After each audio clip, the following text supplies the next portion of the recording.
what it's going to be, who you're going to be, how you're going to do it. Just decide. And then from that point, the universe is going to get out your way. It's like it's water. It wants to move and go around stuff, you know. Write down everything you want to do. And I don't mean crazy shit like, I'm going to be the Prince of Brunei, I'm going to have a base on the moon. Shut up. This is what I want you to do. Write down what you would like to fix about your life. And then if you're 30 pounds overweight, you want to lose 30 pounds? Do it the right way.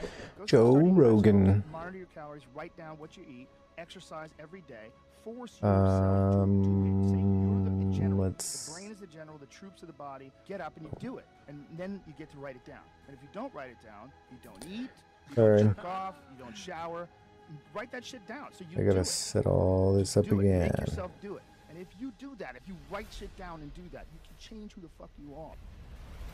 I just believe that. I believe that I can create whatever I want to create. If I can put my head on it right, study it, learn the patterns, I feel very strong. Gotta turn chat on in the phone. Talk chat. Hello again. I want to encourage you right now. Don't give in. Go Alrighty then. Don't give up. Don't throw in the towel. Oh. And even if your back is Wrong up button. against the wall, even if you are on the ropes and you are receiving a rope-a-dope financially, listen, you got to fight back. You don't get in life what you want, you get what you fight for. And when you decide that my future, my health, my marriage, my freedom, my happiness, my joy, my peace, my children is worth fighting for, you are securing your breakthrough. All right, listen and listen well, because no truer words are ever going to be fucking spoken. You can do anything you want without limitation. Whatever it is that you decide you want to make come true in your life, you can do that. It is going to take an inhuman amount of work. You're going to have to be prepared to break yourself in half. You are going to have to learn more than anyone has ever learned. You're going to have to push yourself harder than anyone has ever asked you to push yourself before. You're going to go way beyond your breaking point. You're going to run until you vomit. You're going to study until you fall asleep. You're going to push and push and push, and then you're going to push some fucking more. And when you hit the limit, you're going to push again beyond that. You're going to force yourself into an adaptation response. And why? Because as Malcolm X said, the future belongs to those who prepare for it today. So if you don't put the work in today, if you don't do Is that Cameron again? back-breaking work of developing yourself into something Somebody's greater, watching. the world is going to pass you by. Maybe. The people Maybe it's that are me. going to own it are going to be the ones that did that work. And the one promise that I can make you right now is that Maybe it's my wife. Who knows? somebody out there is outworking you. Somebody right now is doing the things that I'm saying. Somebody right now is doing the work of failing and getting up and getting better and pushing themselves and triggering that glorious adaptation response that makes humans the apex predator. Someone right now, they're putting in that work. And if you don't, the future is going to belong to them. And as Martin Luther King Jr. said, if you can't fly, then run. If you can't run, then walk. If you can't walk, then crawl. But whatever you do, you have to keep moving forward. It's not okay to make excuses. It's not going to slow people down. It's not okay to ask the world to stop so that you can step out front. It's not okay to expect little of yourself and demand great rewards. The only thing that's okay is to be in line with the way that the world really works. And if you want to be great, you've got to become capable of greatness. You've got to develop your skill set. You've got to take what you have now, and if that's crawling, then fucking crawl. But you drag yourself ever forward to a vision of yourself that is so clear and so specific that nothing could knock you off your path, because you, my friend, know exactly where you're going. You're willing to pay whatever price it takes to get there. And no matter what anybody says, no matter how many fucking hecklers come for you, no matter how many people try to throw dirt on you, try to stop you, try to knock you down, no matter how many fucking people come for you at night while you sleep, you will rise and you will keep pushing forward and you will get better every day. And no matter how many times people chop at you, knock you down, knock you off the path, you will get back on. You will crawl till you can walk. You will walk till you run. And then you will run until you fly. And that, my friends, is the only path forward. So if you want a fucking future that makes you happy, if you want a world that you're excited about, get your ass out there and earn it.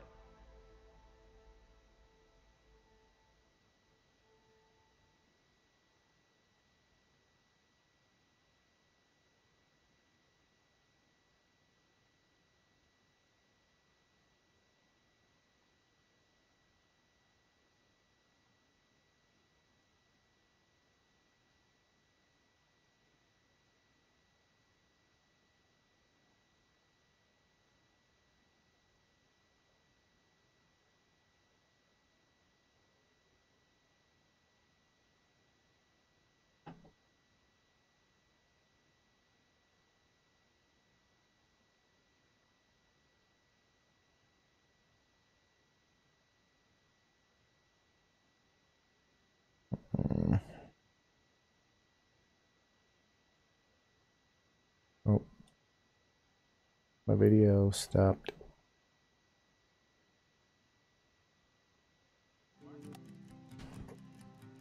Vimeo Pro. It's weird that there's a Vimeo Pro ad on a YouTube I'll never forget channel. standing there in my bedroom. It was dark. All right. It was cold. It was winter in Boston. And for the first time in 3 months, I had beaten my habit of hitting the snooze button. There are so many people in the world, and you know, you may be watching this right now, and you have these incredible ideas, and what you think is missing is motivation. And that's not true.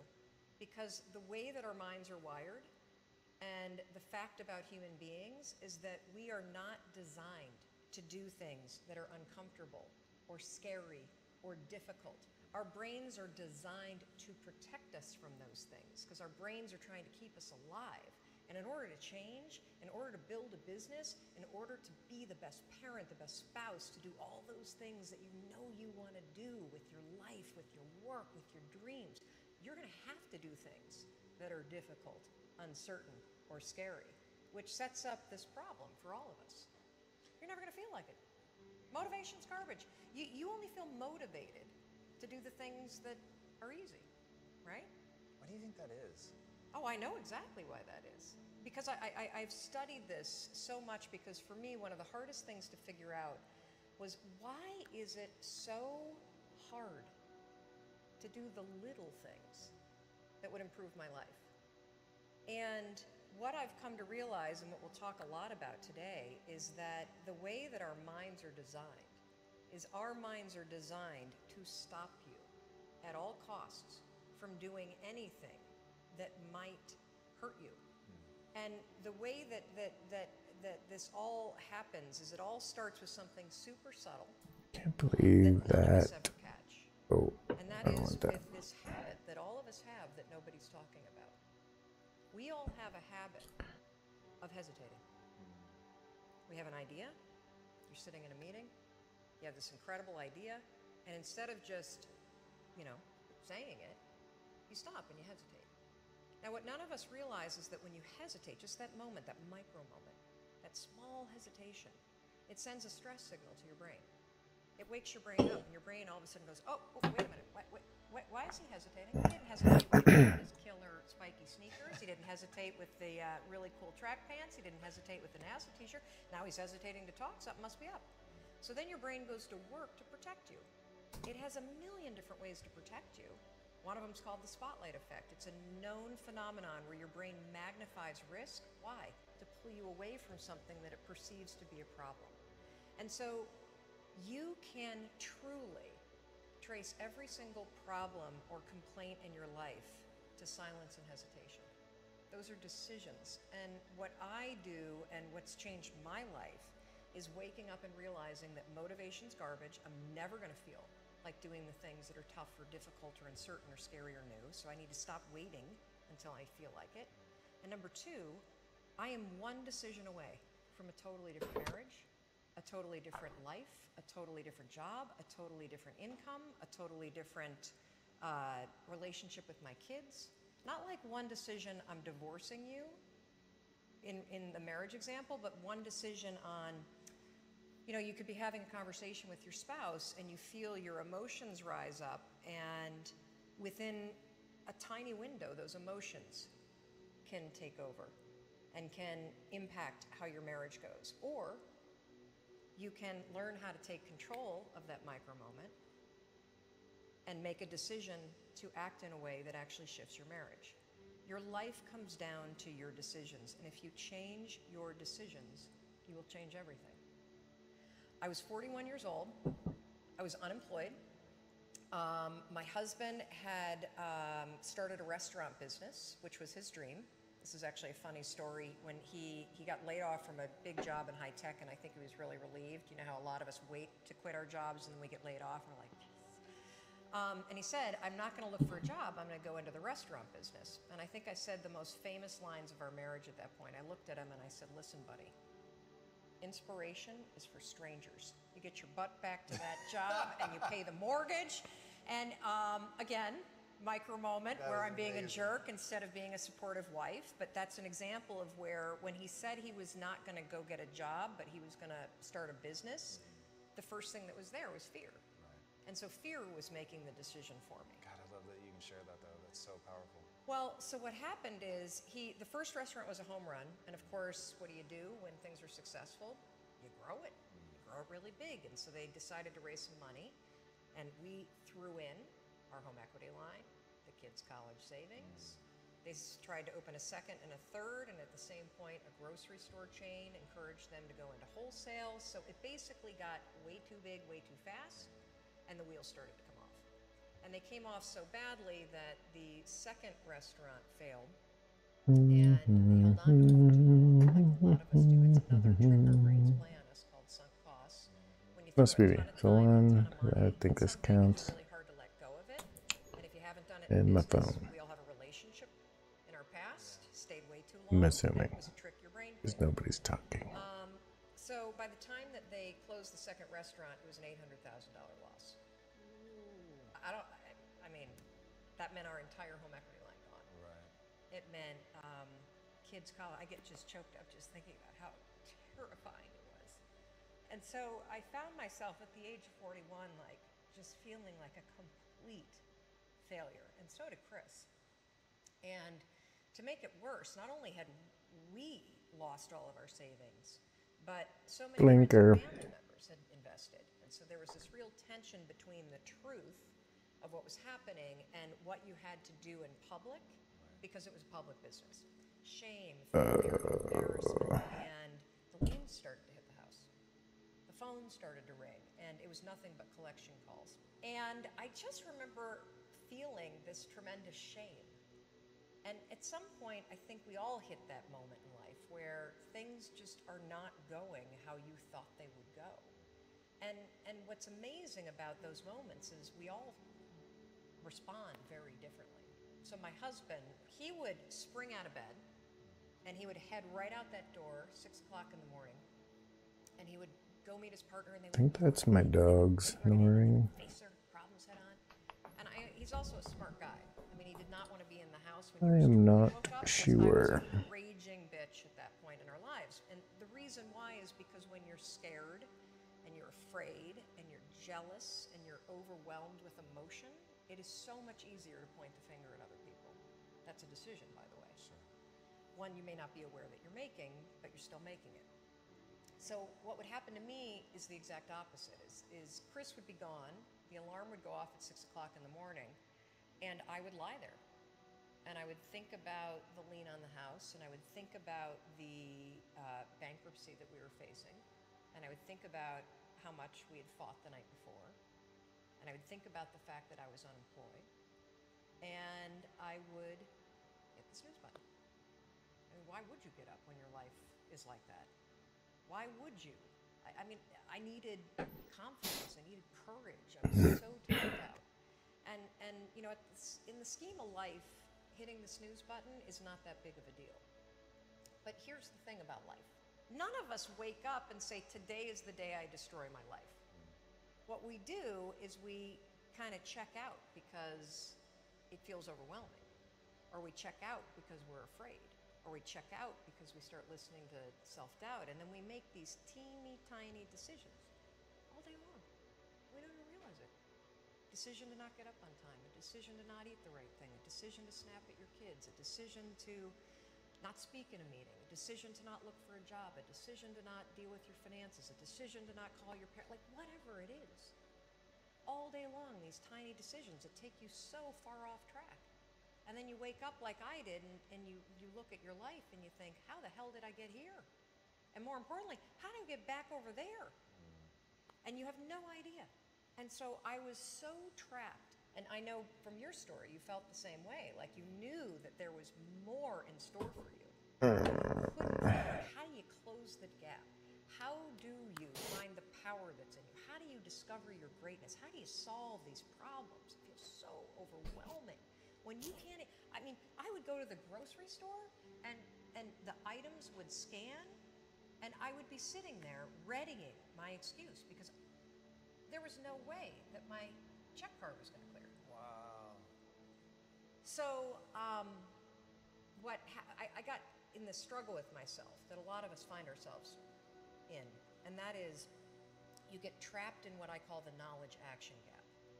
You know what to do, but you can't seem to make yourself do it, right? I mean, every one of us is one Google search away from a list of instructions that if you follow any of them, it will change your life. But how do you get out of your head and stop thinking about what you need to do and actually do it? And in my case, this stuff was pretty easy. Get up on time, make breakfast for the kids, get them on the bus, start looking for a job. Be nicer to Chris. Don't drink so much. Instead of isolating yourself, pick up the phone and call a friend. Get yourself out into the woods and go for a walk. Start running again. Like all these little things that I was capable of, but I couldn't get out of here. Could not get out of here. And if you're stuck, that's the problem. The problem is you're in your head, you're thinking. That is the universal problem. And it all starts with this knowledge of what to do, and then you hesitate and you think about whether or not you feel like doing it. So for a couple months, I was really stuck. Chris would get up at 6, I'd hit the snooze, and then I'd hit the snooze, and then I'd hit the snooze, the kids would miss the bus. And then every night I'd do the same thing. I'd go in bed. Have you ever had one of those nights? Probably before you started your company, but where you go in bed and you're like, all right, Tom, that's it. Tomorrow, it's the new me. Tomorrow, I'm gonna get up on time. I am gonna go to the gym. I am gonna look for a job. I'm not gonna drink so much. It's gonna be amazing. The new me, the future me. Woo! Let's do this, right? Then you go to bed, and you wake up 7 hours later, and you're like, I don't feel like the new me. It's the only, that's a stupid, see, motivation's garbage. It's never there when you need it. Ever, ever, ever, ever. And so here's what happened to me, and thank you for wearing the NASA t-shirt. It's a really stupid story. It's a powerful story. So one night, Chris had gone to bed. I'd been struggling. We still had all the same problems. We still had a lien on the house, still facing bankruptcy, still fighting like crazy. I was still unemployed. They still hadn't figured out like the solution yet for the business. And I was about to turn off the TV, and there on the TV, there was this rocket launching, and I thought, oh my gosh, that is it. I am gonna launch myself out of bed like a rocket ship, like NASA, right here, had launched me out of that bed. And I'm gonna move so fast that I don't think. I'm gonna beat my brain. Now, here's a really interesting point. I talk a lot about your instincts and inner wisdom. The hell? And we can get into this a little bit later, but a lot of us talk about the fact that you have a gut feeling. But what all this research that I've done for the book and all the speaking that I do, what I've discovered that's fascinating is actually when you set goals, when you have an intention on something that you want to change about your life, your brain helps you. What it does is it opens up a checklist, and then your brain goes to work trying to remind you of that intention that you set. And it's really important to develop the skill, and I say that word purposefully, the skill of knowing how to hear that inner wisdom and that intention kicking in and leaning into it quickly. So for me, my brain's saying, that's it, right there. Move as fast as a rocket, Mel. I wanted to change my life. And I think most people that are miserable or that are really like dying to be great and dying to have more, we want to change. We want to live a better life. We want to create more for our families. We want to be happier. The desire is there. Again, it's about how do you go from knowledge to action. So the first thing in this story that's important is realizing that the answer was in me. And my mind was telling me, pay attention. Could have also been the bourbon. I had a couple of Manhattans that night. But anyway, the next morning, the alarm goes off, and I pretended NASA was there. It's the stupidest story. I literally went 5, 4, 3, 2, 1. I counted out loud, and then I stood up. And I'll never forget standing there in my bedroom. It was dark, it was cold, it was winter in Boston. And for the first time in 3 months, I had beaten my habit of hitting the snooze button. I couldn't believe it, and I thought, wait a minute. Counting backwards? That is the dumbest thing I've ever heard in my entire life. Well, the next morning I used it again, and it worked. The next morning I used it again, and it worked. The next morning I used it again, and it worked. And then I started to notice something really interesting. There were moments all day long, just like that 5-second moment in bed, where I knew, knowledge, what I should do. And if I didn't move within 5 seconds, my brain would step in and talk me out of it. Every human being has a 5-second window, might even be shorter for you. You have about a 5-second window in which you can move from idea to action before your brain kicks into full gear and sabotages any change in behavior. Because remember, your brain is wired to stop you from doing things that are uncomfortable or uncertain or scary. It's your job to learn how to move from those ideas that could change everything into acting on them in the smallest moment. And for anyone right now at home who's thinking like this sounds too simple, too easy, talk a bit about your community, because reading some of their comments, it's crazy how many people, like the sheer volume of people you quote in your book, but if you also go online and just look at the people that are like directly reaching out to you, it is an avalanche of people that have stories around the 5-second rule. Well, one of the reasons why I'm so excited about this book, and look, you don't have to buy the book. This is an idea that you can use. It's free. It's backed by science. More than 8 million people around the world have discovered it. And you know, you're talking about the number of people. We've heard from more than 100,000 people in 80 countries that are using this rule. We know of 11 people who have stopped themselves from killing themselves using this rule. I saw one of those Yes, outreaches. yes, there's a guy, Steve, that wrote to us who was a veteran. He was suffering from post-traumatic stress disorder. He boarded a ferry overseas with the intention to jump over. He walked over to the railing, and his inner wisdom kicked in. In that moment, the 5-second rule, 5, 4, 3, 2, 1, counting backwards, moved away from the railing, asked for help, saved his life. His story has inspired countless other people that have heard me in the speeches. Man, oh man. This one tool. And so, you know, the thing Yep. that's so there's cool some about errors this, and I here. should tell you the science behind it, because I'm going to be honest with you. It is stupid. Had I ever thought that I would find myself 8 years after discovering it, spending my days telling people about the 5-second rule? First of all, I would have picked a different name, because it reminds you of the one where you have to like pick up food within 5 seconds off the floor, right? It was my secret weapon. This was something I did. I never intended to tell anybody, because I went from getting up on time and waking up on time to shaking up my entire life.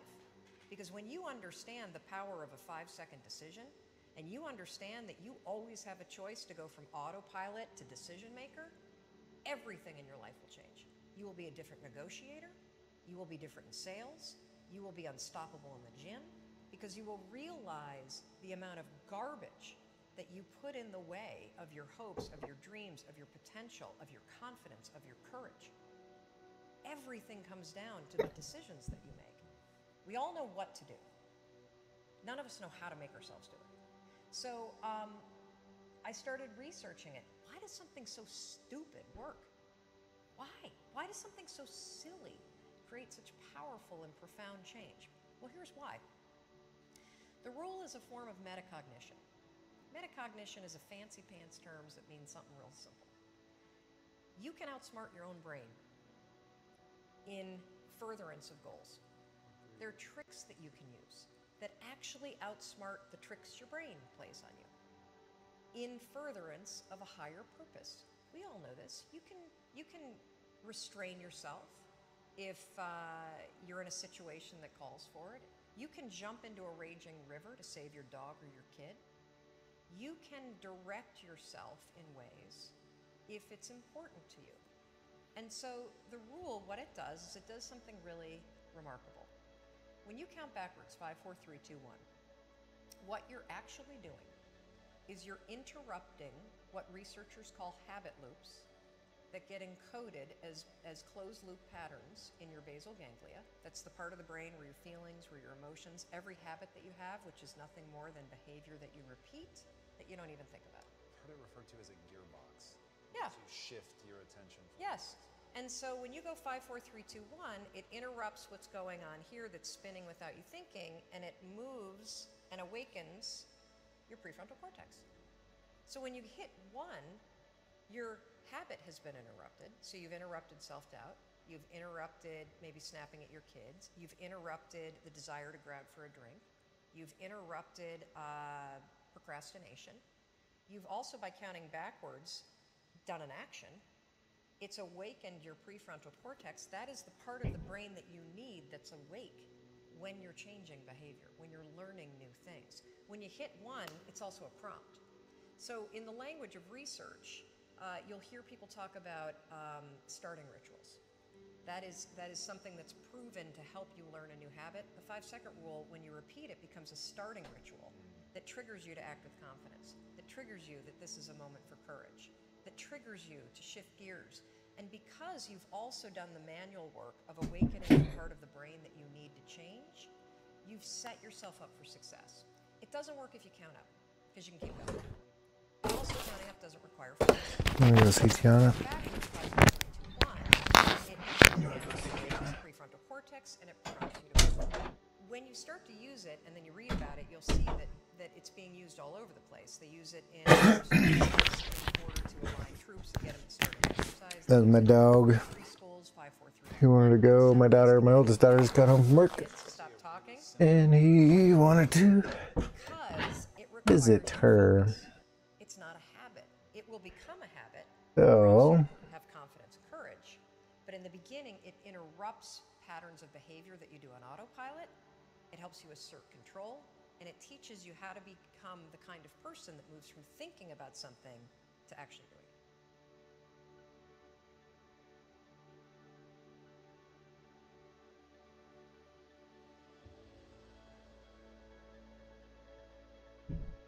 this one pretty dope. This is a pretty dope picture.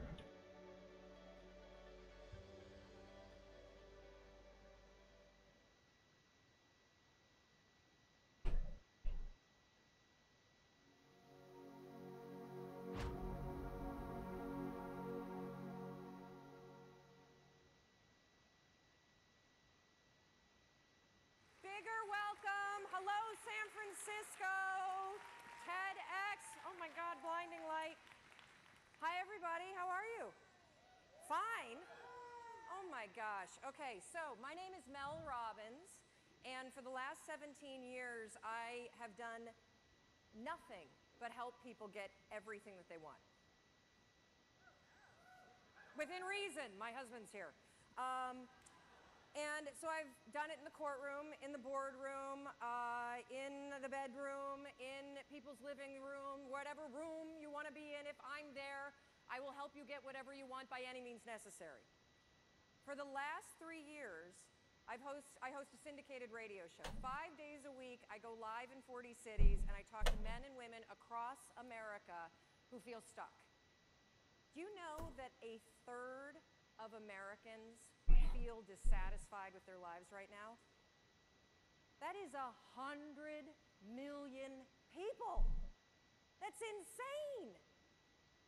And I've come face to face with it in this new show that I'm doing, which is also insane. It's called In-Laws. I move in with families across America. This Who are at war has with their just in-laws. become. Whoa.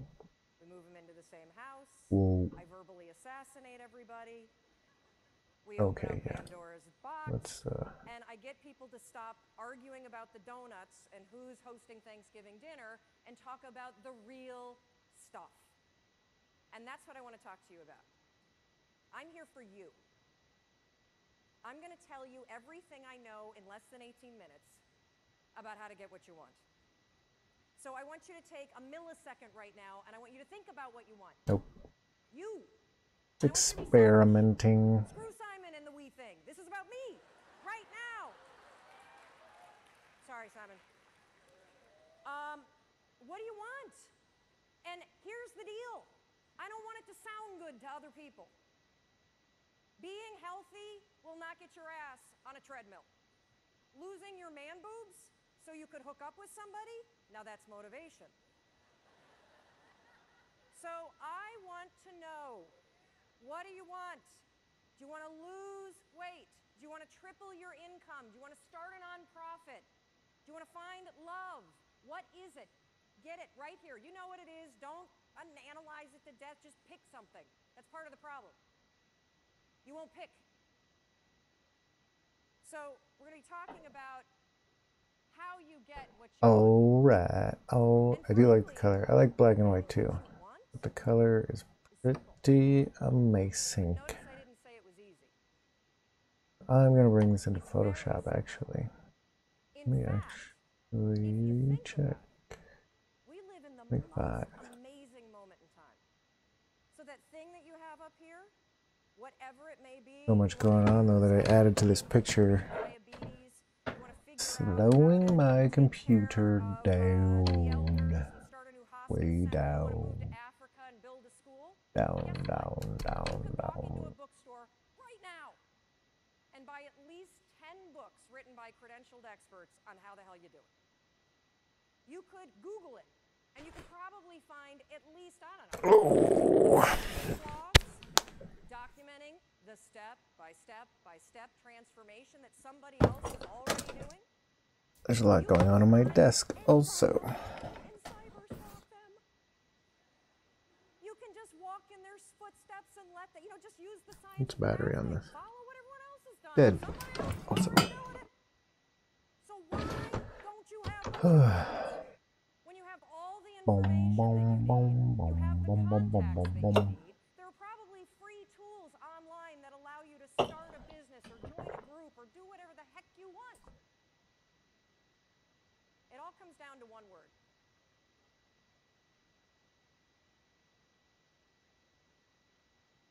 Shut the front door. You know what I'm talking about? Shut the front door. The F-bomb. It's everywhere. You hear it all the time, and I honestly don't understand what the appeal is of the word. I mean, you don't sound smart when you say it. And it's really not expressing how you really feel. It's sort of a cheap... I'm going to go in and mess with some of this. Just to smooth it out. How you doing? I'm fine. Make this one kind of like... Usually I don't go this detailed on the skin because I don't have that kind of time. I don't think so. But see, here's the deal with saying that you're fine. It's actually genius. Because if you're fine, you don't have to do anything about it.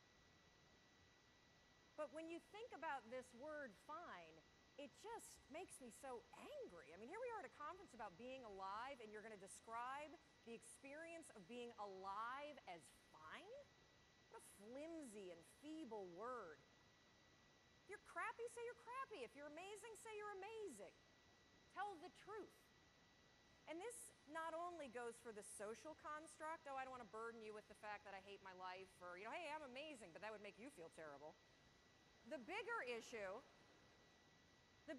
with fine is that you say it to yourself. That thing that you want, I guarantee you, you've convinced yourself that you're fine not having it. That's why you're not pushing yourself. It's the areas in your life where you've given up, where you've said, oh, I'm fine. My mom's never going to change, so I just can't have that conversation. I'm fine. You know, we got to wait until the kids graduate before we get divorced, so we'll just sleep in separate bedrooms. I'm fine. I lost my job. I can barely pay my bills, but whatever. It's hard to get a job. And, you know, one of the reasons why this word also just annoys me so much is scientists have calculated, oh yeah, I'm coming down. Scientists have calculated the odds of you being born. That's right. 4 trillion to 1. I see you up there.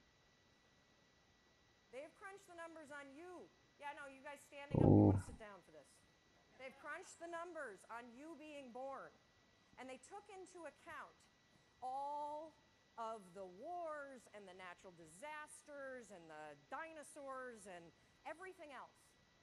And do you realize that the odds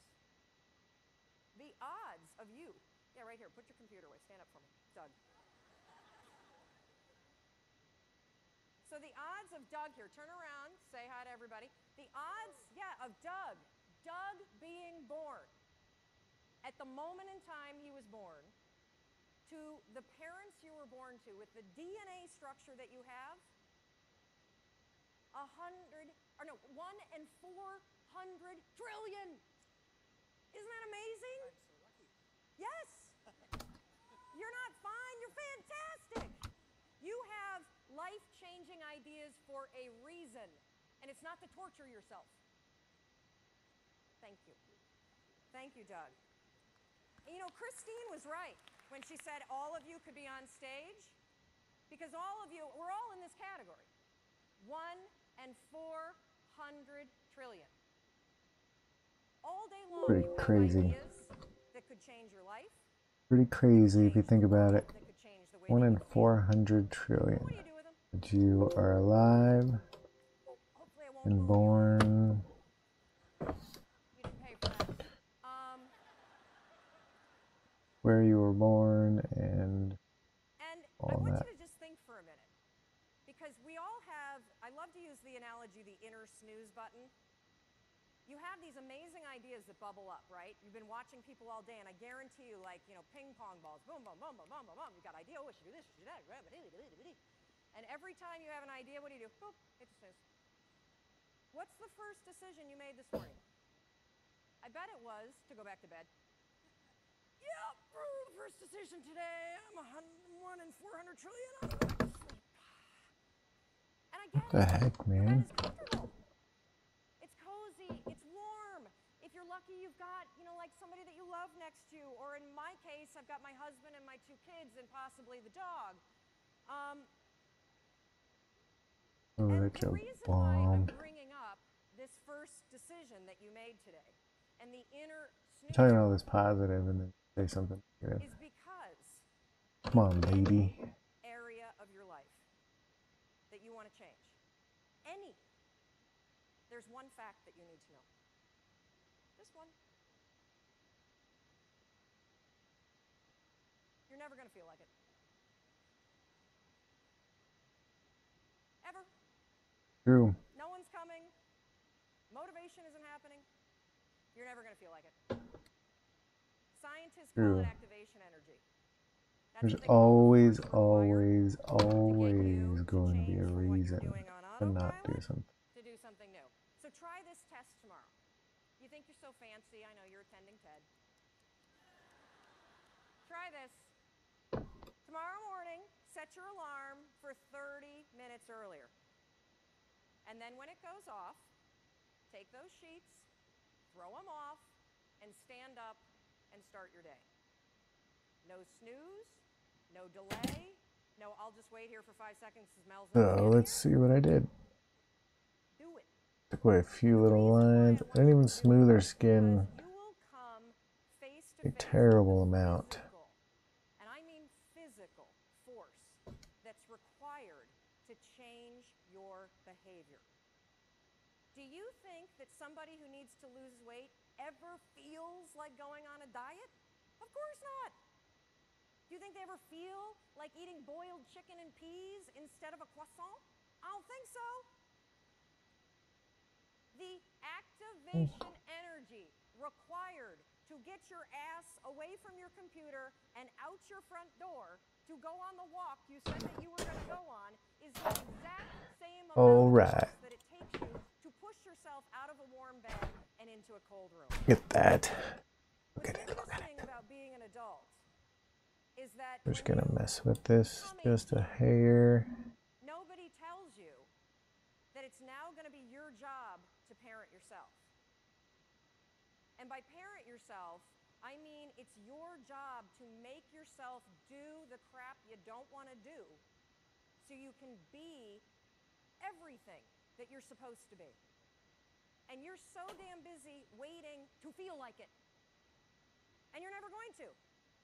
And my shoulder is killing me. Get off the damn DS. Killing me. Kendall, clean up the Barbies. If you're going to have a nude party in my bathroom, at least clean it up. God, chew with your mouth closed. We're not in a barn, for crying out loud. All right, dinner's coming. Get out of the pantry. As parents, and you were a kid, A little darker than I want it. parents make you do the things you don't feel like I'm doing. gonna pull that back. You won't. Ever. And Not now, not then, not ever. And even when you get good at something, you'll figure out something else you don't want to do. And then you'll plateau out and you'll get bored and you're like, I hate this job. all right. You'll just bitch about that one. I like that. I feel like it's a little yellow. Simple to get what you want. I'm gonna pull just a few yellows out of You there. have to force yourself. And I mean force. And the reason why I use the word force, when Roz was up here and talking about the emotion tracking, and she had the picture of the two sides of the brain, I look at the brain the exact same way. Only I describe one side of your brain as autopilot and the other side is emergency brake. That's the only two speeds you got. Autopilot, emergency brake. And guess which one your brain likes better? Autopilot.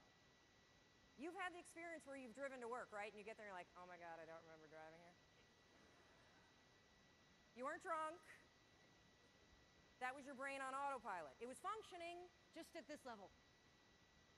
And the problem with your mind is that anytime you do anything that's different from your normal routine, Barely a change for the yellow. and it has that reaction for I'm gonna try everything. that. Just saw this earlier. Gradient matte. Breakfast dishes for you. And you think for the 100th time, Looks kind of cool. in fact, I'm going to leave them here and I'm going to make them do it. Let's turn That's this not your normal routine, is it? Your into mind goes, emergency brake! And you go right into autopilot. I'll just load it and be pissed. And then not have sex. That's what I'm going to do. yellow. So when I say force, anything that's a break from your Orange. routine is going to require force. And And if you think about this your life, one we're going to it's kind of funny turn because we, turquoise. become adults and we spend so much time trying to push our life into some sort of stable routine. As we dark, I And guess. you get bored of it. You wake up at what, the same time every day. You have largely the same breakfast. You drive to work the same way. You show up at work. Green. You look busy. You avoid making calls. You update Facebook. You attend a meeting and doodle the whole time. You go back and update Facebook. You make plans for the evening. You look busy some more. Then you drive home the same way. You eat largely the same dinner, or variety of it. You watch the same kind of media, And and multiply. then you do the same thing all over again. No wonder you're bored out of your mind. It's the routine that's Yeah, killing you. multiply. I have this theory about why people get stuck in life. So most of you have probably taken your basic Psych 101 class and you've bumped into Andrew Maslow's hierarchy of needs. Well, your body is kind of cool. I like it and I don't at the same And time. your body is wired to send you signals. If you are hungry, if you need food, what do you feel? If you need water, what do you feel? If you need sex, what do you feel? Thank you. I think when you feel stuck or dissatisfied in your life, it's a signal. And it's not a signal that your life is broken. It's a signal that one of your most basic needs are not being met. Your need for exploration. Everything about your life, about your body, grows. Your cells regenerate, your hair, your nails, everything grows for your entire life. And your soul needs exploration and growth. And the only way you'll get it is by forcing yourself to be uncomfortable. Forcing yourself to get outside, out of your head. Thank you. If you're in your head, you're behind enemy lines. That is not God talking, okay? It's not. In fact, if I put a speaker on it and we broadcast what you say to yourself, we would institutionalize you. You would not hang out with people that talk to you the way you talk to yourself. So get out of your head. Your feelings. No, Your feelings are screwing you. I don't care that how explains you feel. why. I care about what you want. And if you listen to how you feel when it comes to what you want, you will not get it. Because you will never feel like it. All right. And you need to get outside. So right there. It's not about taking risks. It's about getting I want to change greens those first 3 seconds when you push yourself out of bed into like those crazy greens. It's great. Those first 3 seconds when you're sitting here in a studio or a stadium like this and somebody says, get up and come dance, and you think, oh, I should do that. And you're like, oh. And we are only looking at the back. That experience that you had where you had the impulse to do it, and then you didn't do the activation energy required to force yourself, your emergency brake got pulled. I'm sitting right here. I'm not going up with those crazy people. I don't like to dance. I don't anyway. Well, what happened for me is I came up and I bumped into Rachel, and then we started talking, and next thing you know, she's tweeting. And we're friends, and boom, get outside. That's where the magic is. That's where the 1 and 400 trillion exists. Blue. So everything I do, wait, okay, this is the last part, sorry. So one more thing that you can use, I call it the 5-second rule. Check. Your mind can process a facial expression in 33 milliseconds. It can move pretty damn quick. Let's experiment. Let's experiment a bit. Is if you have one of those little impulses that are pulling you, if you don't marry it with an action within 5 seconds, you pull the emergency brake and kill the idea. Kill it. If you have the impulse to get up and come dance while the band is playing, if you don't stand up in 5 seconds, you're going to pull the emergency brake. If you have an impulse about you were inspired by somebody's speech today, and you don't do something within 5 seconds, write a note, send yourself a text. Anything physical to marry it with the idea, you will pull the emergency brake and kill the idea. Your problem isn't ideas, your problem is you don't act on them. You kill them. It's not my fault. It's not anybody's fault. You're doing it to yourself. Stop it. So this is where we started, and that is where we ended.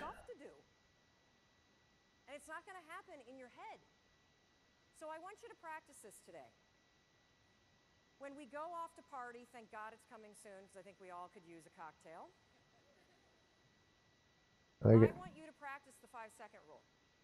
You see somebody and you think they have that impulse, they look interesting. Walk over there.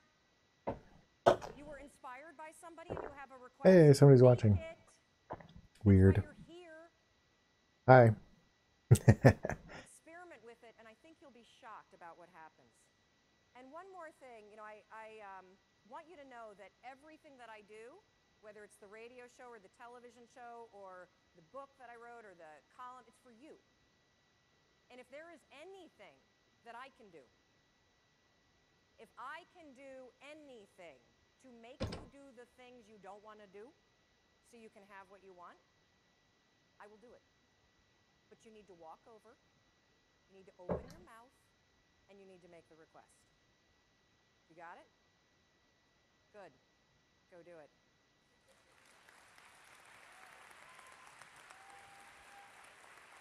Thank you. Thank you. Yes, stand up. You have the impulse. Stand up. Thank you.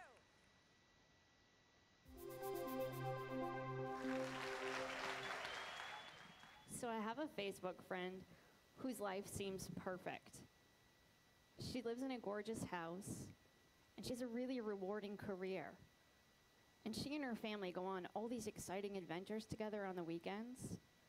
And I swear that they must take a professional photographer along with them, because no matter where they go or what they do, the whole family just looks beautiful. And she's always posting about how blessed she is and how grateful she is for the life that she has.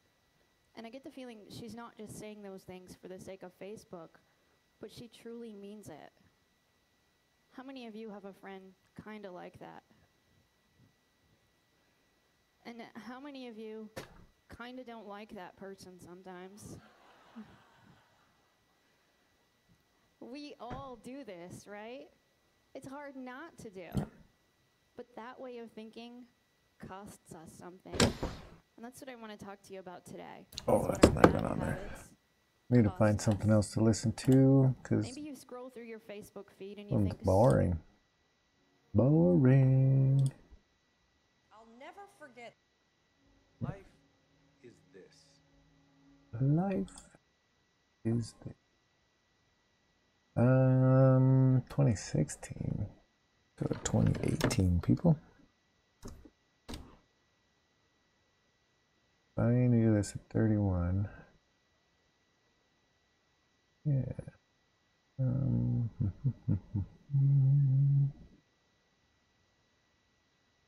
Let's go to it. Vimeo changed my life. I had this constant need to film, make these creations, and share them with everyone. I've been making videos since. I want to talk to you tonight about expansion, why you have to expand, why expansion is critical and vital to any level of success you want. You don't need to want more. For me to explain, I can't remember that dude's name. I'm trying to think of it. Never end up with more. It's impossible. And you won't even end up with what you have right now. So I'm going to spend about 25 minutes doing this tonight. I'm going to try to keep it really tight and bright, keep it compact, keep it down to just some things that you could eat on. But tonight I wanted to start with expansion, okay? And your mom and dad probably did not even use that word. What is that guy's name? You must expand. You probably didn't hear it in college. You got to expand. I hear him all the time. What is his name? I can't think of his name. Oh well. Anyway. Why you have to expand your business and your brand. Okay, if you have a wife or kids, do you get your kids in on this? Get your kids in, get your kids watching, get your wife or your husband watching. I know it's Father's Day. Give me 25 minutes tonight. I guarantee you. What is the Facebook cover size? I'm going to change the way you think about holding things down and why you have to expand.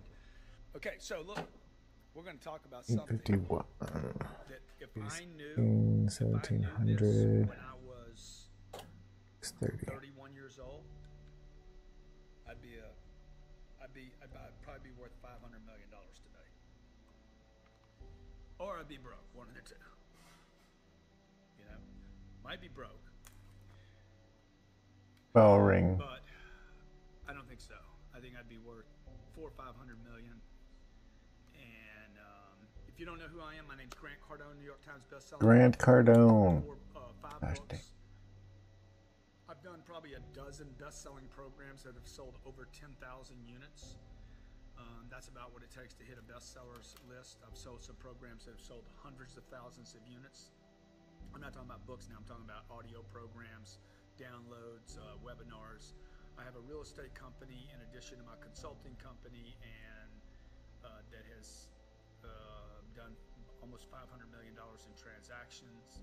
And whether you're 44 years old, 54 years old, 24 years old, look, it doesn't matter. Your age has nothing to do with it. But what does have something to do with this is you must think in terms of expansion. And I've done more in the last 5 or 6 years of my career than I did in the first 20 years. And it's because I shifted my thinking at the age of 51 to going horizontal, this way, that way, not just up and down, vertical. I started my first company when I was 29 years old, and I was very much in the thinking that, oh, I'm gonna keep this tight, and I'm gonna have a handful of clients. I hear this from people all the time. I'm gonna have a handful of clients, and I'm gonna take care of them. Okay.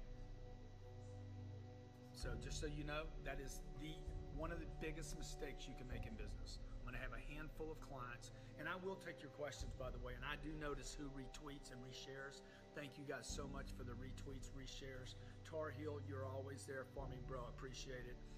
My goal is to help as many people in the next 15 or 20 years of my career as I possibly can. Not to help 1,000 people, I want to help millions of people. I know for sure my financial condition is going to continue to do this, and now I want to take those resources, that energy, and whatever intellect I have and experience I have and share with those of you who are freaking hungry to freaking blow up out the top. So 1,800 at 100. From time to time, I'll come back and go back in and introduce myself just for those people that are new. If you are new here, maybe just put up, you don't know me, okay? Thanks again for all the retweets, Wood, Dave. And that's why one of the reasons I do this here, no offense to Periscope, but man, the quality of people here, entrepreneurial people, and maybe it's part of the way I've branded myself here, has been just a better thing for me. And I see an audience is better. So the word expand, you should look it up when we're done. Robert Wiseman just came in. Hey, Robert, how you doing? The word expand means to spread out. Okay, it means to spread out. Now, I have an accounting 1,800. accounting degree With the 100 quality. And I never even looked that word up as a kid, as somebody going to college. I never even looked it up as a business person. I know that when I went to my accountant and talked to him about another business idea, or I went to my mom, and my mom was a great friend of mine, and I would go to her and say, hey, I'm thinking about doing this real estate thing, or I'm thinking about starting this technology company. Oh, it was always, don't do that. The real estate guy, oh, don't do that. I'm looking at crowdfunding right now. I'm looking at, in fact, if you guys know anybody that knows crowdfunding, I want to crowdfund for my push real random estate buttons and allow people with 15 and 20,000, 25,000 go to invest in my real estate Facebook. Because I know the money will never be. Oh, I have one. I think I have the red. Oh, no, I have my video. Money to invest, and I know the way that I buy things, Load you can't lose money photo. in my deals. It's just it just can't happen. So I want to do that, but when I go to my accountant or my lawyer says, "Oh man, you know, dude, you get into all kind of trouble." See, the idea of the expansion is bad. It's like terrible. But if you look it up in the dictionary, it means to increase in size, become larger, to enlarge, right? The opposite, and I always look up the opposite of words when I look them up. It means shrink, contract, scale down, okay? The opposite of expand is not to stay the same. So I know everybody thinks there's three choices. I'm gonna get bigger, I'm gonna stay smaller, or I'm gonna stay the same, okay? The reality is you can't stay the same. It's not possible for anybody to stay the same. Show me a company that tried to stay the same. BlackBerry, Pan America. All right. How about Borders? Grant You try Cardone. to stay the same, okay? It's like riding a Can't remember this dude's name. accelerator at the same time. You're trying to manage too much. Kind of weird that people just pop in If you look up the word when you watch expansion them, in physics, or they watch you. it means to undergo a continuous change. That's interesting to me. To undergo a continuous change. And that's the world we live in. Now, the reason I'm picking this topic tonight is because I just left Europe, man. I'm in Bulgaria. God, the city was awful. Okay, they got banged so hard from a war, and they've never recovered from it. I go to Prague. They're tiny, man. Unbelievable, beautiful city. Vienna, beautiful city. They stay small. I go to Germany, unbelievable control over quality and beauty and no graffiti and just control, right? So, and look how they produce quality products there. You know, look at the economy of some of those countries compared to other countries. You know, why does Prague not tell me to go to Prague? They don't expand. Why is there a Starbucks 200 feet outside of a church in Prague that's 700 years old? Because Starbucks committed to expansion and that church didn't. So this is a problem with churches around the world, by the way. Just speaking of churches, just religions, right? They're having trouble expanding because they refuse to change with the times. Remember, the opposite of expand is to shrink or contract. So when your spouse says to you, oh no, we don't need to spend this money. Oh, we don't need to invest in our company. Oh, what she or he is saying is stay small. The idea that smaller is better.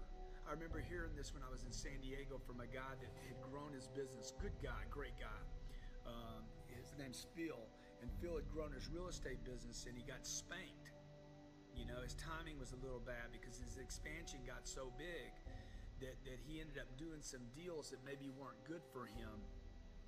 And he told me, and I'll never forget this, he told me, hey Grant, bigger's not better.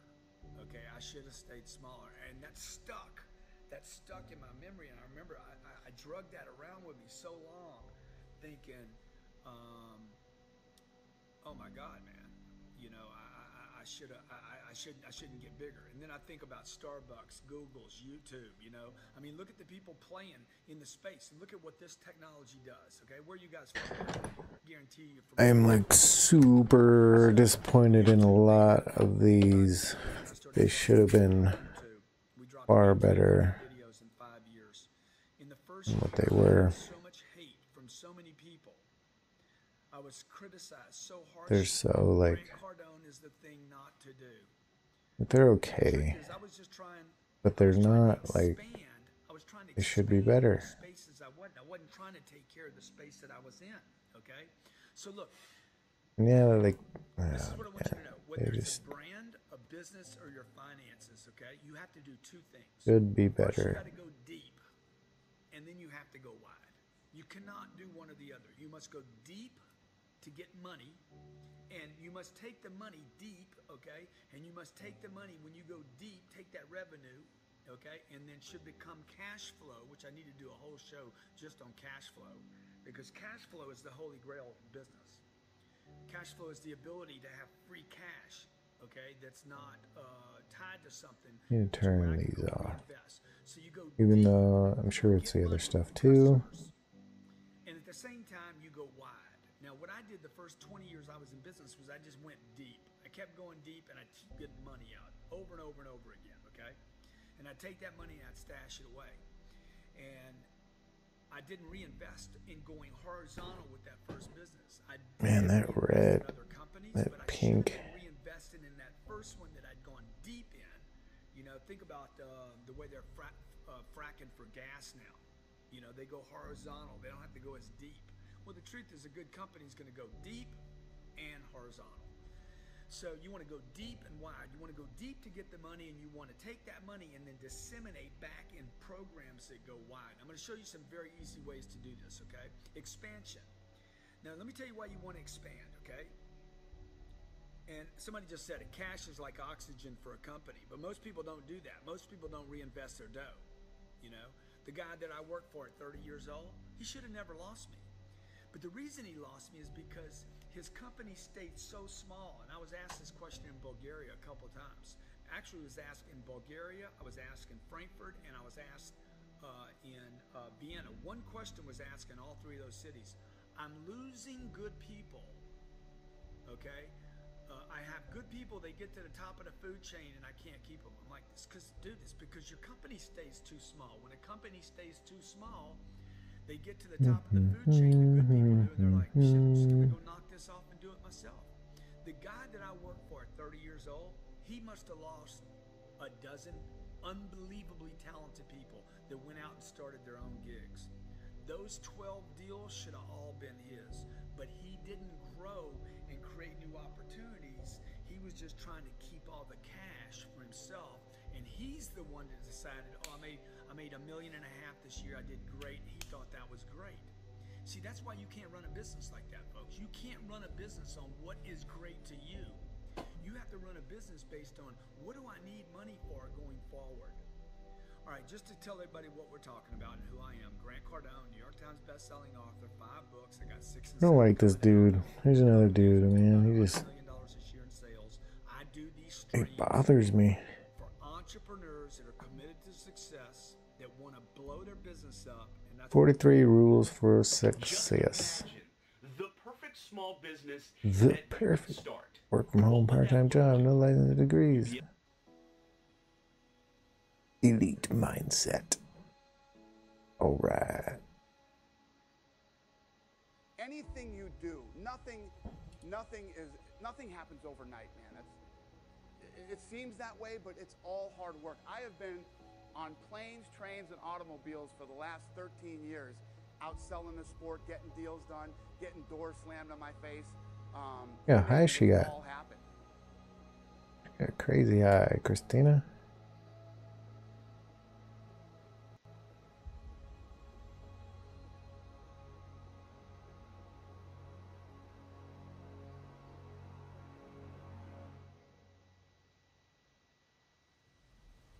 I wonder, I'm gonna reset. Decide what it's going to be, who you're going to be, how you're going to do it. Just decide. And then from that point, the universe is going to get out your way. It's like it's water. It wants to move and go around stuff, you know. So for me, I want to represent possibilities. I want to represent the idea that you really can make what you want.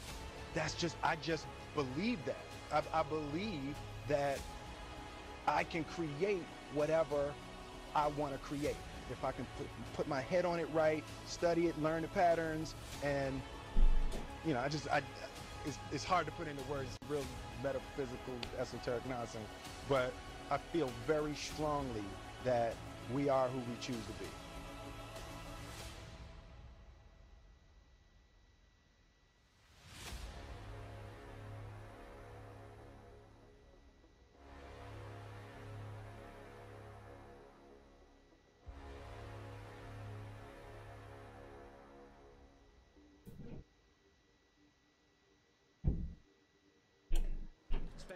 Just a test.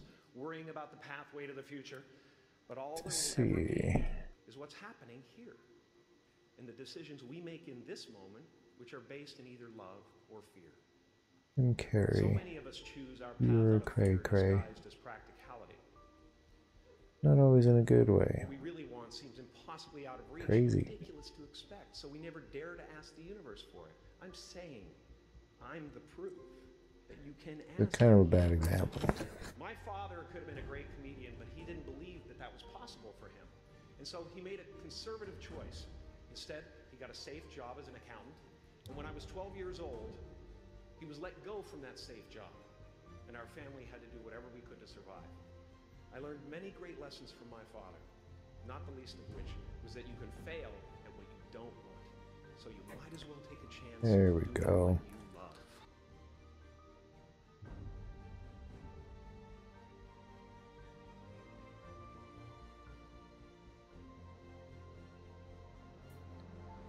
Start over. Take full responsibility for your life. This one. Accept where you are and the responsibility that you're going to take yourself where you want to go. Someone said we have two primary choices in life. We can either accept conditions as they exist, or we can take the responsibility to change them. See, a lot of people want to exempt themselves from taking responsibility. All they want to do is talk about the problem. Every time you see them, they'll tell you their story over and over and over and over again. No. You want to take responsibility for your life. I got me here, I can get me out of this. And I'm getting out. I'm not going to be a volunteer victim.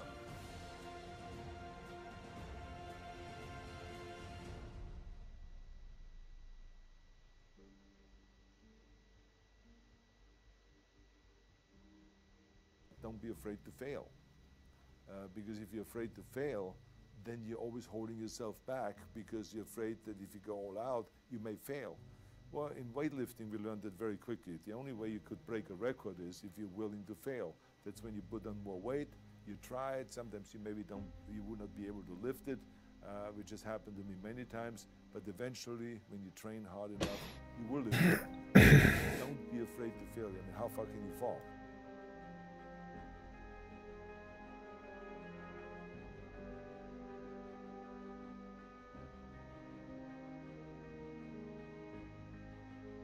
You have to have the talent to be able to make something that people want, but then you also have to have the drive and the desire to, you know, sometimes people are successful because maybe they don't have that drive, but they have someone around them who takes their raw talent and pushes them.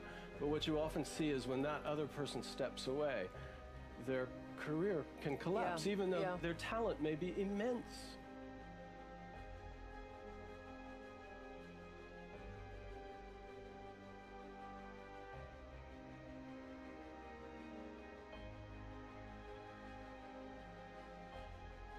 I take it year by year. And that's what I try to tell kids. Don't move to next year too fast. Just like don't go to tomorrow too fast. Deal with today. Deal with right now. You know, let your years take care of your years, but go year by year, go day by day, go hour by hour, go minute by minute.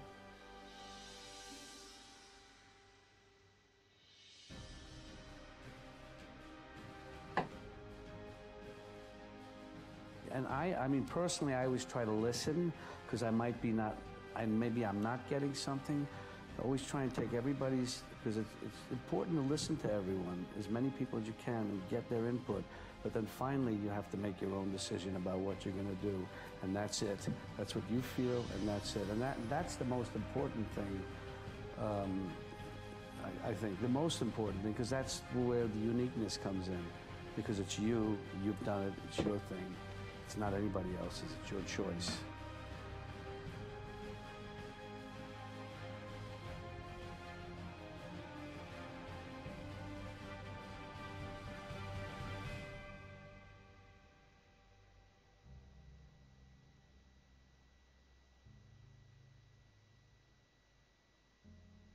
I don't wish to alienate people here about what I'm about to say, but you know, your destiny is in your hands, and I succeeded because I had to. No one sorted anything out for me. I didn't ask to go to any government and said, pretty please find me some work, please, and do something for me, because it was a waste of bloody time. Simply that, a waste of time. And if I was going to do something, I had to do it myself. That's it. And I would say to every one of you here, don't sit around relying upon magically some government going to create an environment that's going to make it easy for you to find work and find jobs. You've got to go out there and fight for it yourself. I'm sorry to say I can't give you any other form of advice. If you want something bad enough, you do it. And if you look at some of these wannabes that make themselves television stars or and pop stars and all that type of stuff, they have a desire to want to be famous. Going so slow. Until they're recognized, and they do. And half the people Why? determination that wanted to do it. You're going to control your destiny. I'm telling you, no one else is going to do it.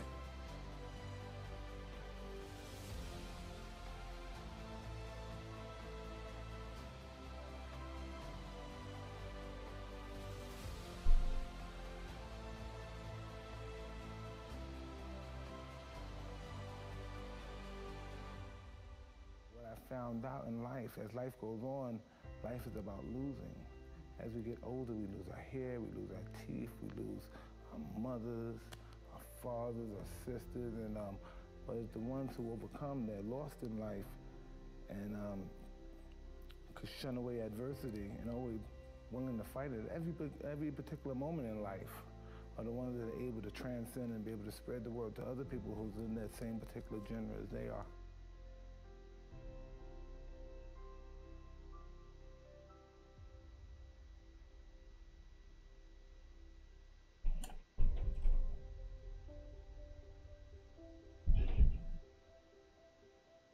set out these goals, and then you have long-term goals, and then you have short-term goals, and somewhere within, you know, you find your hobbies, and then you find the things that you are interested in, which are two separate things, because what your hobbies are, what you naturally and readily go to, and what you're interested in are the things that you don't mind studying a little more and researching a little more than you would anything else. And somewhere at the 50-yard line is what you should be doing with your life. I was lucky enough to stumble across that.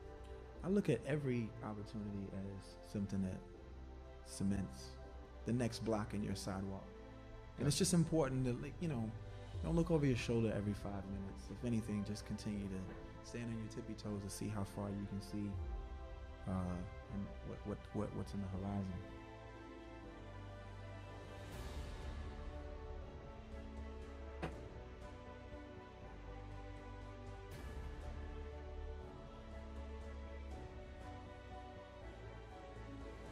The only thing that I see that is distinctly different about me is I'm not afraid to die on a treadmill. Right? I will run. You would not be outworked. I will not be outworked. Right. Period. You know, you might have more talent than me. You might be smarter than me. You might be sexier than me. You might be all of those things. You got it on me in 9 categories. But if we get on the treadmill together, right, there's 2 things. You're getting off first, or I'm gonna die. It's really that simple. It's such a simple, basic concept. It's the guy who is willing to hustle the most is gonna be the guy that just gets that loose ball. You know, he got the, okay, he got 2. Ooh, God, he hustled, he grabbed that one. That was going to be out of bounds, but he saved it back in. It's like the commodity that I see the majority of people who aren't getting the places they want or aren't achieving the things that they want in this business is strictly based on hustle. It's strictly based on being outworked. It's strictly based on missing crucial opportunities. I say all the time, if you stay ready, you ain't got to get ready.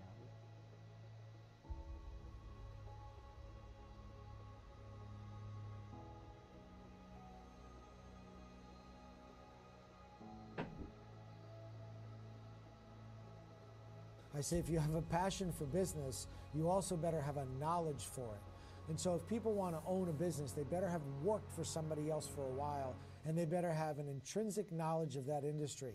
And so it would be like me getting into, you know, the barber business, and I never went to learn how to cut hair.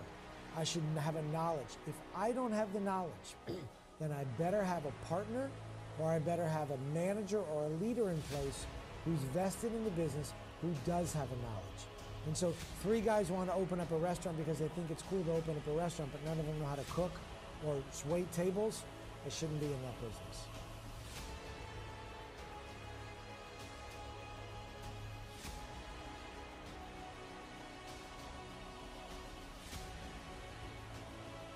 Our intention is everything.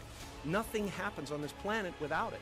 Not one single thing has ever been accomplished without intention.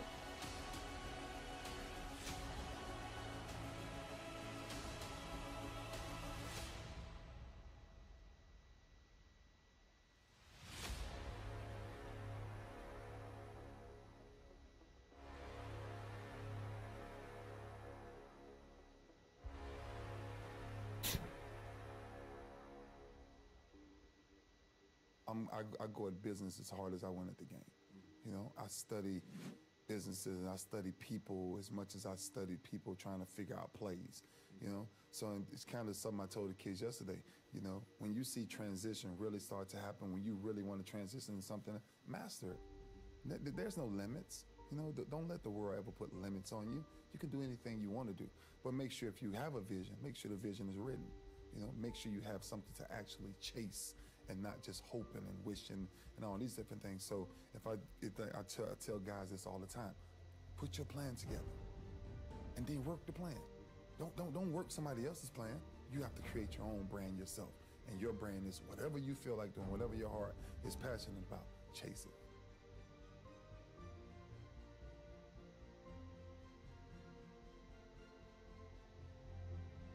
Essentially, and I would say this to anybody, is that, you know, it's really, it's easy to embrace hopelessness when things seem insurmountable.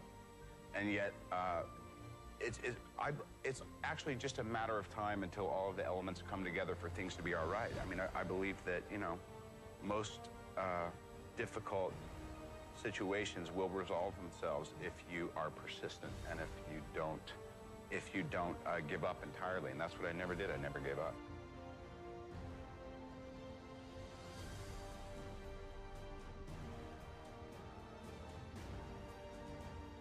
We didn't grow up with the sense that where we were was where we were going to be.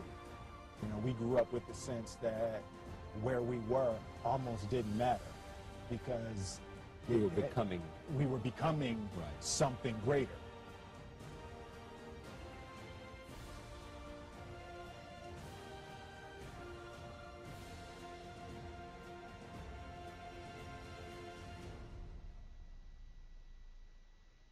I love to win. And people that love to win, they're going to be successful. But it's okay losing sometimes. You might not win all the time. Because you always say tomorrow. I lost today, but tomorrow I'm going to make up for it. So be prepared to take losses in business. Be an entrepreneur. So that's the thing about it. My goodness. Take away all the pain. If you're an entrepreneur and you own your own business and you run your business.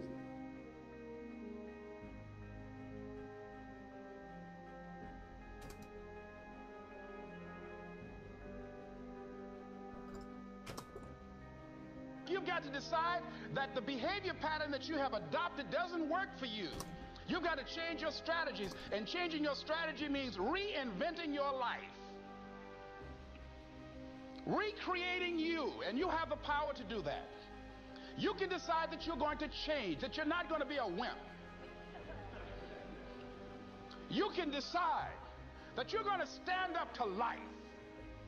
You can decide that I'm going to live each day as if it were my last. You have the power to make that decision. You can decide I'm going to work on myself and develop myself. I'm going to empower me. And all of these things that are happening to me right now, they're just temporary inconveniences. They're not stronger than I am. I'm in charge here.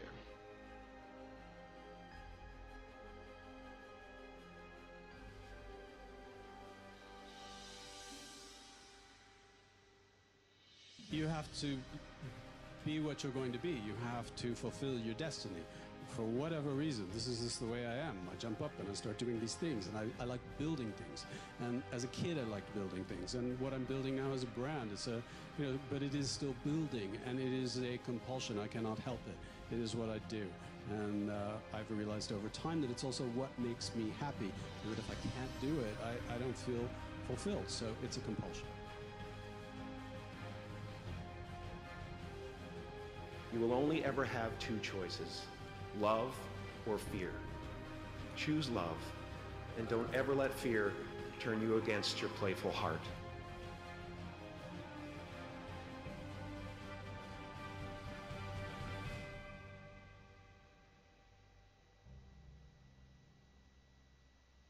Some entrepreneurs tend to miscalculate is everything. What I mean by that is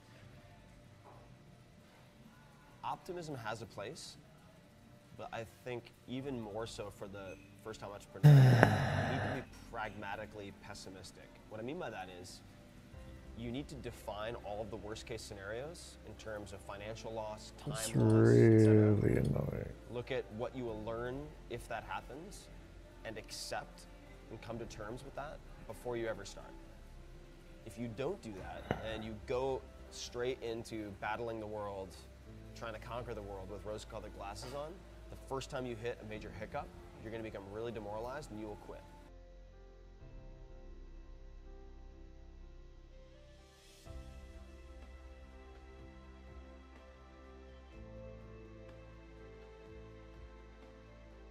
Think big, because then you're going to get big. then you're going to go and achieve big things. That is the most important thing. You know, we don't achieve big things by accident. So shoot for the top, shoot for the sky, shoot for the, for the stars.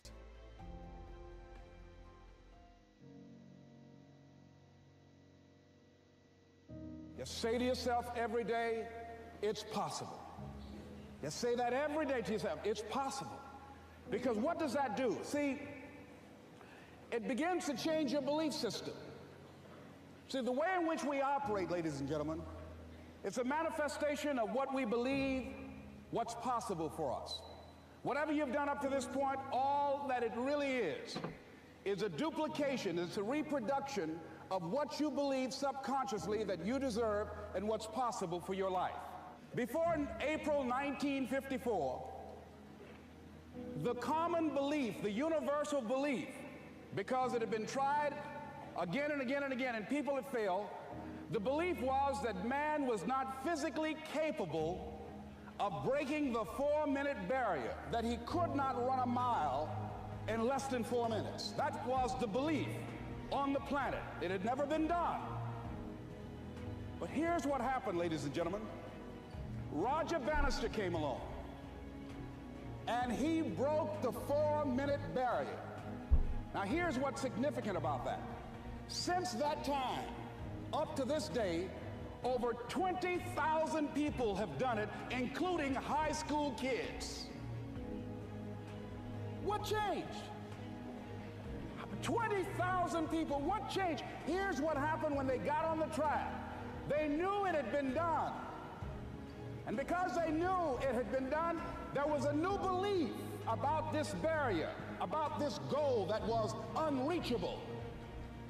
And those 20,000 people got in a race believing, knowing in their heart that someone had done it, that it's possible, that they could do it. And I'm saying that if you know anybody that had some goal, some dream, something they wanted to do, and they did it, then I'm saying that you know in your heart that if someone has done it, then you can do it. It's possible. And that if someone can make their dream become a reality, that it's possible that you can make your dream become reality.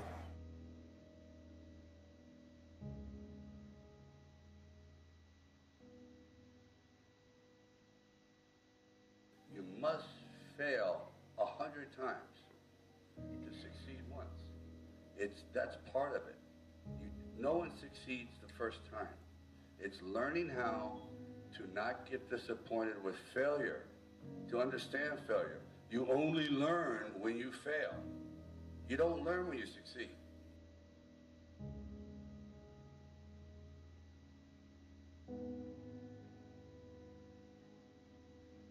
When you have a dream, and the dream isn't something you dream and then it happens, the dream is something you never knew was going to come into your life.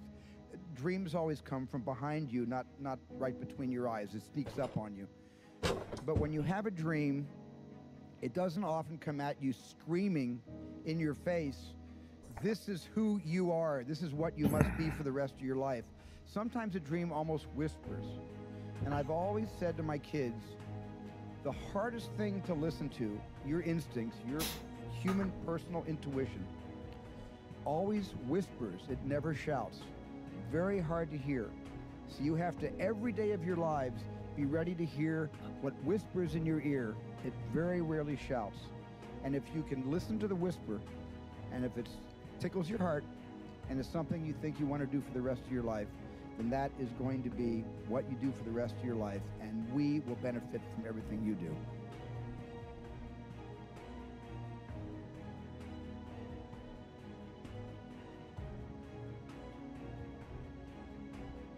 You should seek failures. See, if you're playing it safe, you're not going to win. If you're playing it safe, like that old saying, you know, you were telling your little girl, better to be safe than sorry. Well, that's a bunch of crap. It's not better to be safe than sorry. It's by trying things that you figure out how far you can go. You got to get outside the box. Like it's reported, Edison tried 3,000 ways before he built the incandescent light. He said he didn't fail 3,000 times. He said there was 3,000 different steps to building a light bulb. Well, there's different steps to get to where you're going. And I really do treat winning and losing exactly the same. I do not let it upset me.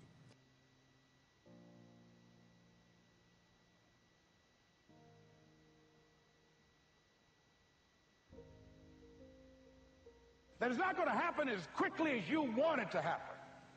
A lot of things are going to happen that will catch you off guard. And so therefore you've got to deal with and handle it as it comes. And not only that, but that faith and patience drives you into action. You've got to keep moving and keep plugging away. In the Far East, they have something that's called the Chinese bamboo tree. The Chinese bamboo tree takes 5 years to grow. And when they go through a process of growing it, they have to water and fertilize the ground where it is every day. And it doesn't break through the ground until the 5th year. Okay? But once it breaks through the ground, within 5 weeks, it grows 90 feet tall. Now the question is, does it grow 90 feet tall in 5 weeks or 5 years? The answer is obvious. It grows 90 feet tall in 5 years. Because at any time, had that person stopped watering and nurturing and fertilizing that dream, that bamboo tree would have died in the ground. How long have you been working on your dream? It's good. And you have nothing to show. This is all you got to show. People and some people, ladies and gentlemen, they stop because they don't see instant results. It doesn't happen quickly.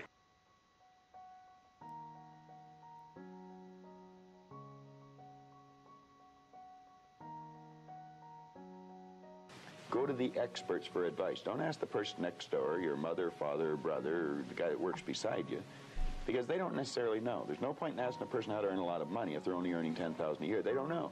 If they knew, they'd probably be earning a lot. It's like, don't go to a sick doctor if you want to get healthy. Okay. So you find someone that you can go to for advice. Get a real good book and lock into that book and start to study it.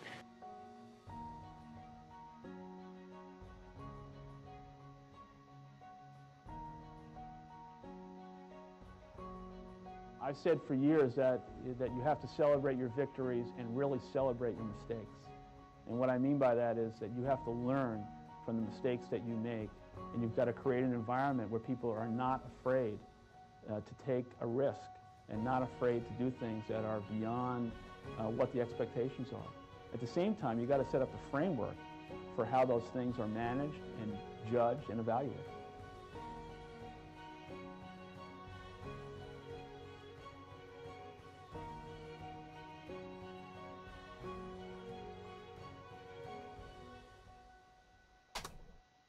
The only way to really learn it is to do it. And you have to become expert. And there are talks about, you know, what is an expert? Well, an expert is someone who dedicates 10,000 hours to their craft.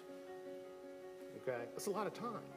Not over 20 years, but in as compressed a period of time as possible. The advantage of going to these investment banks is in a heady environment, that happens, you know, in 100-hour work weeks. Right? Mm-hmm. And you know, while all your friends who you graduate college with are going out on Friday night and Saturday night, guess what? You're working. And on Saturday, you're working, and on you are working. Mm-hmm. But that's how you build, you know, that fabric, and you know, to be an expert at your craft. You cannot do this business well if you are not an expert at your craft.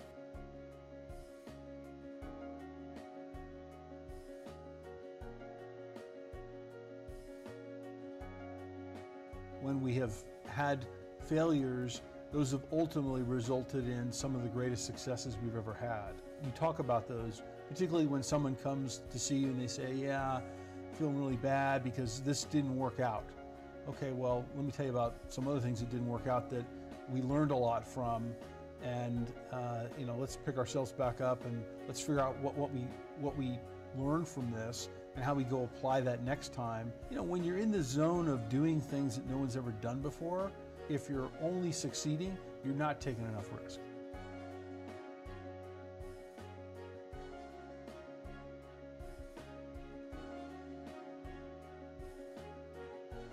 things I learned was ask the impossible and really dream big. What you learn about people is if you paint a very broad vision, you attract people who really want to make it happen because they're dreamers too.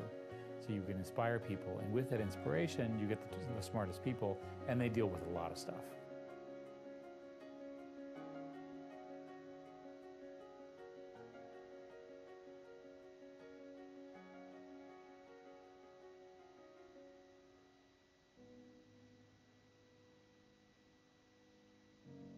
I believe desire and will to win is everything. I don't know why I'm like I am, but my butt's always burning. There's always something say, Art, dadgummit, you're supposed to go for it. Art, dadgummit, you're supposed to be somebody. You're supposed to make a difference with your life. What does the $500,000 a year person do? The $50,000 a year person doesn't do. You look at the outside and study those two individuals, everything seems to be the same. They both are the same sex, they both are the same age, they have the same training, the same positions, the same contract, the same fringe benefits. They both are successful, they work hard, they're good family people, make tough commitments. But what's the difference? What does the $500,000 a year person do? The $50,000 a year person doesn't do. He pays the price and a little bit more. He works hard and a little bit more. He's loyal to the company and a little bit more. He believes in a little bit more. He makes money and a little bit more. He saves money and a little bit more. If you want to win in these United States, you got to be tough and you can't quit. The last thing I'll talk to you about today in building this winning edge is, folks, if you want to win in business, you got to be a leader. Leadership is everything. You show me anything in these United States that win, I'll show you a leader at work. You show me a successful church, Boy Scout troop, club, football team, business, I'll show you something run by a leader. See, I thought at one time in my life you had to be smart to win. I used to have these smart people that dress so pretty and talk so pretty and use these big words. They just intimidated me, and I said, Art, you can't ever be that good. Why don't you just throw in the towel and go on back and coach football for a living? And I found two things out about smart people. I think it's almost impossible for a smart person to win in business in America today. Because I find smart people spend their whole lifetime figuring things out. They're always trying to figure out an easier way and a quicker way. And another thing I found out about smart people is they just don't get around to doing nothing. And see, somebody like Art Williams, everybody said, well, he can't do it. And somebody like that can't do it. But he does it. See, folks, I want you to know almost everybody in America almost does enough to win. They almost get there. They almost are over the hump. They almost have it going. They almost, in everything they do, almost is a way of life to almost everybody in America. But the winners do it. What do? They do whatever it takes to get the job done. They do it, and do it, and do it, and do it, and do it, until the job gets done. And then they talk about how great it is to be somebody they're proud of. We need leaders in America who can do it. If you want to become somebody, do it. If you want to go in business for yourself, do it. If you want to become financially independent, do it. I hear too much talk in these United States. Everybody can talk a good game. We need people in America who can do it. I go all over this country with A.O. Williams, and I have people say, Art, you can count on me. Wonderful. Just do it. Art, I guarantee you this is my last stop. I'm going to win now. Super duper. Just do it. Art, if I could just have one good month and get the ball going, I know I could make it big. Super. Just do it. Art, if I could just pay off this debt, I could really go. Great. Just do it. Art, if I could just sell my house. Do it. But houses ain't selling. Do it anyway. Art, I'm not making any money. What can I do? You just do it. Do what, Art? You do it, and do it, and do it. Art, I guarantee I'm going to win this contest. Super duper. Just do it. Art, I'm over the hump now. Watch my smoke. Great. Just do it. Art, I want to make it so bad I can taste it. What I do? You just do it. Art, I'm a vice president now. Can I quit doing it? No. Art, I don't know if I can keep on keeping on. I'm really hurting. What I do? You just do it. Do what, Art? You do it, and do it, and do it. Art, all my life I wanted to be somebody important. Well, what do it then? Art, I'm going to save money so I don't have to go through this again. Great. Just do it. Art, I don't feel like I I've had enough training. What I do? You just do it. Art, my manager don't give me no help. What I do? You just do it.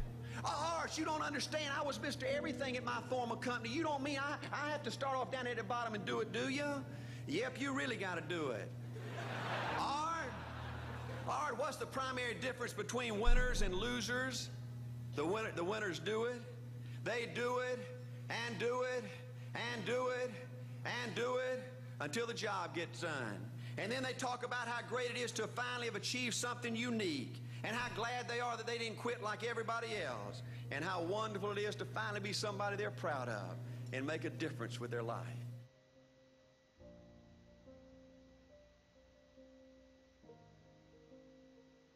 When you look at the accomplishments of accomplished people, and you say, boy, that must have been really hard. You know, when you look at something that looks hard, that was probably easy. And conversely, when you look at something that looks easy, that was probably hard. And so you're never going to know which is which until you actually go and do it. So just go and do it, try, learn from it. You'll fail at some things. That's a learning experience that you need so that you can take that on to the next experience. And don't let people who you may respect and who you believe know what they're talking about, don't let them tell you it can't be done. Because often they will tell you it can't be done, and it's just because they don't have the courage to try it.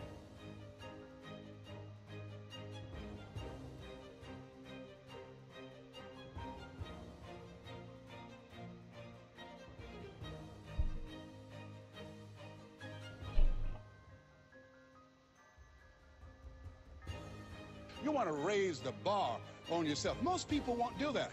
See, most people engage in low-life living, low-risk living. Viscott said if you're not willing to risk, you cannot grow. And if you cannot grow, you cannot become your best. And if you cannot become your best, you can't be happy. And if you can't be happy, then what else is there? I like what Helen Keller said. Life is short and unpredictable. Eat the dessert first. And so you want to begin to take some chances. You want to begin to challenge yourself and make it okay to fail and learn from your failures. Don't allow fear of failure and the allure, the attractiveness of playing it safe in life to draw you in. You can't get out of life alive. You got to die to leave here.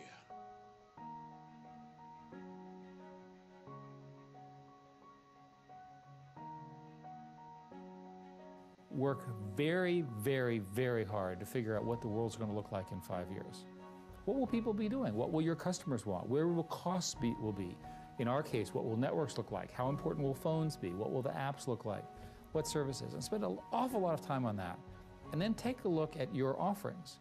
What are the strongest ones? Which are the ones that are going to iterate quickly? You're probably going to do fine there. You understand those businesses.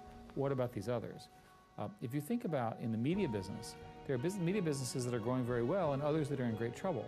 This was completely predicted 5 years ago, right? So the leaders and the ones that are in trouble have that, right? Done a 5-year plan and said, holy cow, what are we going to do? What are the things we do? Or maybe we sell ourselves or we try something different. But almost all of these strategic shifts are predictable using my 5-year model.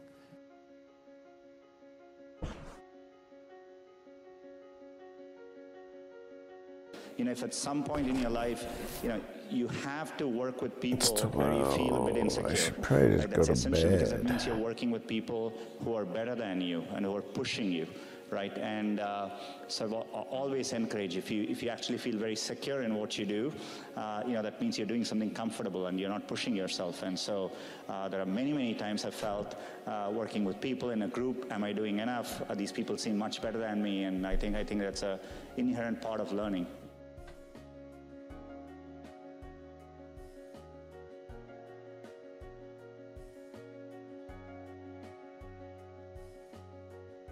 There's no point in us going into something unless we can really shake up an industry, make a major difference, unless it's going to, you know, enhance the Virgin brand. If there's any danger of it damaging the brand in any way, even if it's going to make us a lot of money, you know, cigarette companies or something like that, we wouldn't do it. And you know, because life's short, you know, we want to enjoy the experience. So, I mean, we're not, you know, I've never, very rarely have I actually sat down and thought, you know, can we make a lot of money by going into this industry?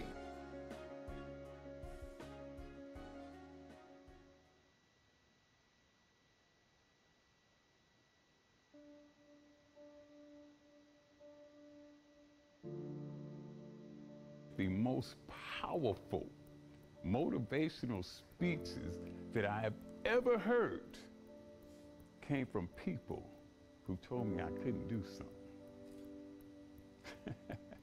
You know why? Because when they told me I couldn't do it, I was bound and determined to show them that I could. Tell me I can't do it. I will prove you wrong. I will show you that you're mistaken. Don't just aspire to make a living.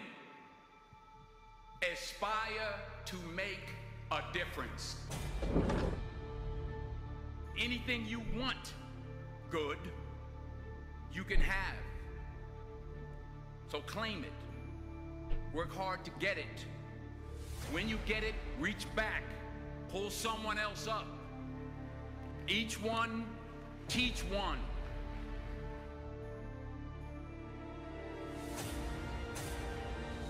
Just because you're doing a lot more doesn't mean you're getting a lot more done. Don't confuse movement with progress. You don't start because of what you don't have. You don't start because you don't realize yet that the fruit of everything good in life begins with a challenge. There's nothing easy in life, worthwhile in life. Everything is uphill that's worthwhile. And it's not going to come to you, and it's not going to fall in your lap, and it's not going to be something that, oh my gosh, it just was so simple. It's always going to be difficult. The only way you're ever going to get to the other side of this journey is you have got to suffer to grow. To grow, you must suffer. Most of this generation quits the second they get talked to. You did this wrong, or they get yelled at. It's so easy to be